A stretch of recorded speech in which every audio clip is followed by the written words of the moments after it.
চন্দনবাবু, আপনাদের মত? আমাদের মত খুব পরিষ্কার। পদত্যাগ চাইছেন। বিধানসভাকে কি এরকম কোনো জায়গা হিসেবে তৃণমূল কংগ্রেস ভাবে যেখানে এমন কোনো কথা বলা উচিত যার রেসপন্সিবিলিটি আছে? না, তৃণমূল কংগ্রেস জন্মের আগে থেকেই বিধানসভাকে ভাঙচুর করার জায়গা হিসেবেই যান।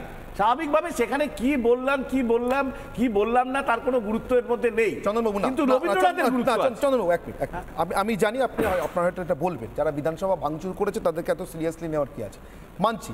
কিন্তু দেখুন, চার্লস শোভরাজও দেশের আইন কানুনকে সিরিয়াসলি নেয়নি, শাহজাহানও নেয়নি। তো তার জন্য মমতা বন্দ্যোপাধ্যায়কে নন সিরিয়াসলি নিতে পারি না? তিনি আজ পর্যন্ত, এই মুহূর্ত পর্যন্ত রাজ্যের মুখ্যমন্ত্রী এবং পুলিশ মন্ত্রী।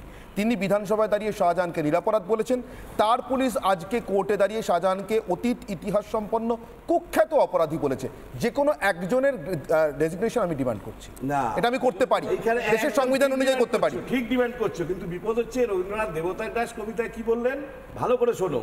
শুধু কি মুখের বাক্য শুনেছো দেবতা, শোনোনি কি জননীর অন্তরের কথা? আরে ওটা একটা জননীর বাইরের কথা, আর অন্তরের কথা তো অন্যজন বলছেন। যিনি বলছেন এতদিন ধরে অ্যারেস্ট করা যায়নি কেন, না বিচার বিভাগ তাকে আটকে রেখেছিল, যা বিচার বিভাগ বানচাল করে দিল। তারপরেও আজকে তার পুলিশ প্রশাসন সেই তত্ত্বকেই খাড়া করছে যে বিচার বিভাগ নাকি শাহজাহানকে গ্রেপ্তার করার জন্য আটক করতে দিয়েছিল। তাই যদি হয়, 5ই জানুয়ারি হামলা হলো আর 6ই ফেব্রুয়ারি বিচারক বললেন যে এটার উপর যদি কোনো স্টে থেকে থাকে সেটা ব্যাখ্যা করেছেন, তাহলে এই 5ই জানুয়ারি থেকে 6ই ফেব্রুয়ারি পর্যন্ত মমতা ব্যানার্জির আন্ডারেই পুলিশ ছিল, পুলিশ মন্ত্রীর আন্ডারেই পুলিশ ছিল। সেই পুলিশটা কি করছিল? সেই জন্যই বললাম যে একটা অন্তরের কথা, একটা হৃদয়ের কথা। অন্তরের কথা একরকম আর বাইরে মুখের কথা একরকম। মুখের কথাই আপনি বিধানসভা দেখছেন, কিন্তু ভিতরের কথা হচ্ছে তৃণমূল দলের। আজকে এডিজি যা বলেছেন, কিন্তু তৃণমূল মুখপাত্র তো উনি নন, কিন্তু অনেকটা তৃণমূল মুখপাত্রের সঙ্গে মিলে গেল কথাটা, যে তৃণমূল বিশ্বাস করে যে লোককে, মানুষকে বিশ্বাস করাচ্ছে বাংলার, যে দেখুন আমরা কোর্টের জন্য অ্যারেস্ট করতে পারিনি, কিন্তু 42টা মামলা হয়ে গেছে, খুনের মামলা হয়ে গেছে, কোনো মামলার কথা আজকে আসছে না। অনেকটা সুদীপ্ত সেনকে ধরার মতো করেই ওরা এনে এনাকে আটকে রাখছে। সুদীপ্ত সেন প্রসঙ্গ এসছে, তৃণমূলের প্রেস কনফারেন্স এসছে কাশ্মীর থেকে, সুদীপ্ত সেন চিঠি লিখেছেন, নাম লিখছেন, এর নাম তার নাম লিখছেন, ফলে সুদীপ্ত সেনের মতো একে নিজেদের আন্ডারে রাখতে পারবে, নিজেদের থেকে স্টিয়ার করতে পারবে। সজলবাবুর কাছে মুখ্যমন্ত্রী অসত্য বলেছেন কিনা সদনের মধ্যে যেহেতু বলেছেন, সেটি পুরো স্পিকারের বিচর্য বিষয়। কিন্তু 775 একর জমি এই কদিনে পাট্টা দিয়ে ফিরিয়ে দেওয়া হয়েছে বলে রাজ্য প্রশাসন দাবি করেছে। তাহলে সেই জমি লুট করেছিল কে? তাতে বিচার্য হবে যে মুখ্যমন্ত্রী সত্যি বলেছেন না মিথ্যা বলেছেন। এখন যে হচ্ছে যে পুলিশের যে এডিজি যে কথা বলছেন, বা যা কোর্টে প্লেস করে যা হচ্ছে 10 দিনের 14 দিনের পুলিশ রিমান্ড চেয়েছেন, সে কথাতে বিচার্য হবে মুখ্যমন্ত্রী সত্য বলেছেন না অসত্য বলেছেন। আরও বিচার্য হবে যে পুরনো মামলায় যে মামলাগুলো এখন আস্তে আস্তে বেরিয়ে আসছে, যে 42টি মামলা, আমরা যে মামলাটি প্রদীপ মণ্ডলের হত্যা মামলা, যেটাতে আমরা সিবিআই চাইছি, এই মামলাগুলোতেই প্রমাণ হবে মুখ্যমন্ত্রী অসত্য বলেছেন না সত্য বলেছেন। আমরা স্পিকার বিমান বন্দ্যোপাধ্যায়ের কাছে প্রশ্ন করতে চাই যে আপনার পারিপার্শ্বিক যে ঘটনা, এবং আজকে তৃণমূলের মুখপাত্র হয়ে রাজ্যের এক মন্ত্রী যেভাবে শাহজাহানের অপরাধের জন্য তাকে গ্রেপ্তারির ক্রেডিট নিয়েছেন, সেটাও প্রমাণ করছে মুখ্যমন্ত্রী অসত্য বলেছেন না সত্য বলেছেন। আমরা স্পিকারের কাছে অনুরোধ করব যে তিনি অন্ততপক্ষে যাচাই করুন এবং যাচাই করে একটি রুলিং দিন যে মুখ্যমন্ত্রীর বক্তব্যের সত্যতা না অসত্যতা রয়েছে। বেশ, একটা ছোট্ট প্রশ্ন আছে, ছোট্ট প্রশ্ন, এক লাইনের। শাহজাহানকে গ্রেফতারির ভিডিও করেছে পুলিশ? করেছে কি আপনার মনে হয় চন্দনবাবু? আমি পরপর সবার কাছে জিজ্ঞাসা করি, চন্দনবাবু ডিমান্ড করা যায় কি, মানে আপনি কি এটা জিজ্ঞাসা করতে পারি? আমাদের রিপোর্টারদের রিপোর্টিং করবার ভিডিও করতে পুলিশকে দেখেছি, আমরা দেখেছি রাজীব কুমার গেলেন সন্দেশখালিতে, শাহজাহান দিব্যি রইল, সন্তুপান গ্রেফতার হল, রাজীব কুমার ফিরে এলেন ভবানী ভবনে, শাহজাহান দিব্যি রইল, সন্তুপানকে জামিনের জন্য আবেদন করতে হলো এবং শেষমেশ সন্তুপান মুক্ত হলো। আমরা আজকে দেখেছি রাজীব কুমার এখনও ভবানী ভবনে বা কলকাতাতেই আছেন, শাহজাহান গ্রেফতার হলো। কোথা থেকে কিভাবে তার একটা তালিকা পুলিশ দিয়েছে, কিন্তু যে পুলিশ দিয়েছে সে পুলিশ কি মমতার পুলিশ? আপনার মনে হয় তারা কি ভিডিওগ্রাফি করেছে? আমার তো এখন আবতাক 56 পার্ট 2 এর কথা মনে পড়ছে।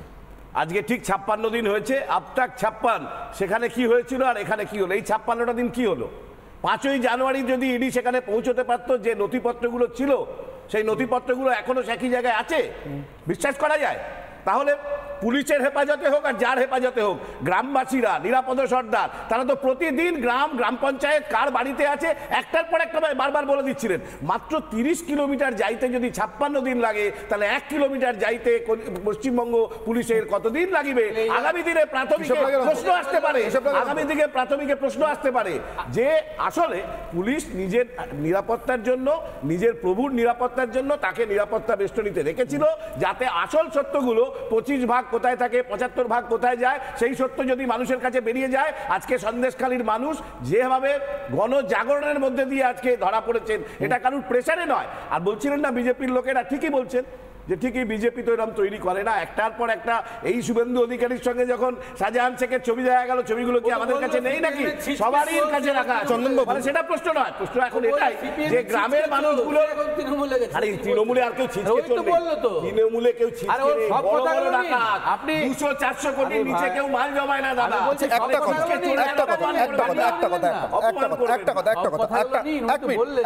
আমি ব্রাত্য বসু সাংবাদিক বৈঠক থেকে আজকে একটা অংশ শোনাচ্ছি। ব্রাত্য বসু সাংবাদিক বৈঠকে শাহজাহানকে গ্রেফতারির সমস্ত কৃতিত্বটা অভিষেক বন্দ্যোপাধ্যায়কে দিলেন। আমি তার আগে আপনাদেরকে একবার জানিয়ে রাখি যে অধ্যাপক সৌগতবাবু আমাদের সঙ্গে আজকের আলোচনাতে যোগ দিয়েছেন, এবং সৌগতবাবু আপনার কাছে আসছি। অধ্যাপক সৌগত সিংহ আলোচনায় যোগ দিয়েছেন, আমি আসবো আপনার কাছে। তার আগে ব্রাত্য বসুর প্রেস কনফারেন্সে আসি। শাহজাহানকে গ্রেফতার করা হয়েছে, কৃতিত্ব কার? অভিষেক বন্দ্যোপাধ্যায়। কীভাবে? ব্রাত্যবাবুর মুখেই শুনুন। আমি আমার সর্বভারতীয় সম্পাদক অভিষেক বন্দ্যোপাধ্যায়কে ধন্যবাদ জানাতে চাই যে তিনি যদি গত রোববার সাংবাদিক বৈঠক করে যদি এই সত্যটা যদি সবার সামনে যদি না আনতেন যে আদালতের রক্ষা কবচ পেয়ে আছে, সেইটা তোলা হোক, এইটা যদি না হতো তাহলে আজকের এই গ্রেপ্তারিটা সম্ভবপরই হতো না। আরে ভাই, তো জনবিস্ফোরণ হবে এরপরে। এখন তো সব একটা জায়গায় হয়েছে, এরপরে সারা বাংলা জুড়ে জনবিস্ফোরণ হবে, এবং ভারতবর্ষে যেখানে যেখানে বিজেপি সরকার নেই সেখানে ইডি যাচ্ছে, আর সব যুধিষ্ঠিরের ছেলে পুলে। আসামে হেমন্ত বিশ্ব শর্মা যুধিষ্ঠিরের ছেলে, যেখানে যেখানে বিজেপি সরকার আছে সেখানে ইডি সিবিআই দুর্নীতি দেখতে পাচ্ছে না। এই জনবিস্ফোরণ ভারতবর্ষে হবে। আমাদের তৃণমূল যে স্বার্থ পরিষদ আছে, ওদের ইডি আছে। আমাদের তৃণমূল যুব কংগ্রেস আছে, ওদের সিবিআই আছে। আমাদের তৃণমূল ট্রেড ইউনিয়ন আছে, ওদের ইনকাম ট্যাক্স আছে।